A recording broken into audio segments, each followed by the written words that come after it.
Cuando Estados Unidos y otras potencias mundiales vieron las riquezas que tiene el Perú en sus tierras, se planeó la creación del terrorismo y de esa creación se encargó la CIA. En los 80 un grupo de marineros enviados por la CIA subieron a Ayacucho a asesinar a comuneros, que reclamaban un fraude en unas elecciones. Aprovecharon esa rebelión para poder instalar el cuento del terrorismo. Los marineros llegaron a matar a los campesinos que protestaban.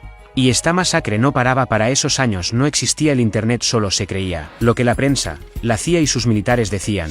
Comenzaron a matar sin piedad hasta que un grupo de comuneros tomaron las armas para enfrentar a los marineros, camuflados llamados los Sinchis, por los pobladores tal como lo describe la canción de La Flor de la Retama, en esa región del Perú. Entonces la CIA siguió con su plan instalando a dos personajes que se encargarían de jugar al gato y al ratón, para poder robar las riquezas peruanas. Esas dos creaciones fueron Abimael Guzmán y Vladimiro Montesinos. Pero para poder saquear al Perú en su totalidad faltaba poner a un presidente.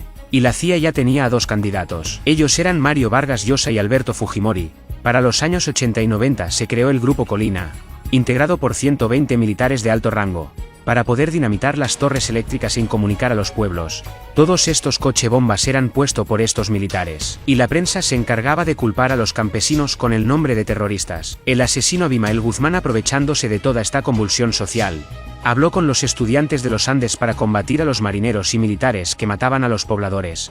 Los estudiantes y campesinos, no teniendo otra opción, se unieron a su pensamiento maoísta. La CIA había concretado su plan macabro.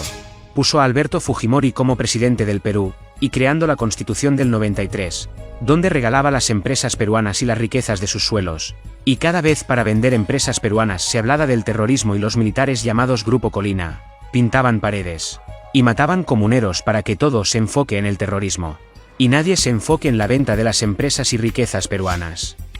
Hay que recordar que cuando se ubicó a Abimael Guzmán, los de inteligencia le avisaron a Fujimori y Montesinos que ya habían ubicado Guzmán, y Montesinos y Fujimori enviaron a poner un papel debajo de la puerta de donde estaba Abimael Guzmán, diciéndole que escape, que ya lo había ubicado los de inteligencia peruanos. CIA ya tenía a sus tres piezas para el saqueo al Perú: Abimael Guzmán, Alberto Fujimori y Vladimiro Montesinos, y no iba a permitir que inteligencia del Perú detenga a Abimael Guzmán, sino el cuento del terrorismo se les iba a acabar, y así no iban a poder saquear al Perú. La CIA buscaba desaparecer a la gente de los Andes peruanos donde está toda la riqueza. Entonces se puso el plan de esterilizaciones en todo el Perú. Alejandro Aguinaga se encargó de ese macabro plan, que estaba dirigida a las mujeres de los Andes, para que no tengan más hijos.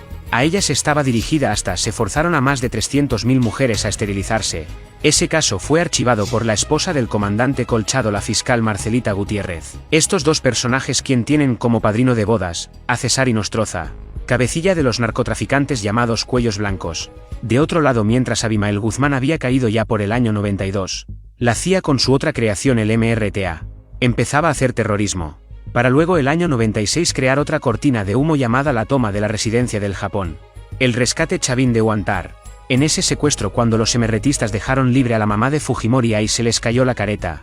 La pregunta: ¿por qué dejaron escapar a la mamá del presidente de ese supuesto secuestro? ¿Por qué, si el objetivo era secuestrar la residencia para negociar la salida de Víctor Polay Campos? Todo fue una cortina de humo, todo estaba negociado. Los MRTistas iban a ser enviados a Cuba, eso fue lo que se les había dicho, que solo hagan la figura del secuestro. Pero a la hora de la toma de la residencia se dio orden de que se mataran a todos los MRTistas para que no hablaran. Pero hubo un coronel que dentro de la residencia se opuso a que mataran a los MRTistas que se habían rendido, y eso le costó la vida a este coronel de nombre Juan Valer Sandoval.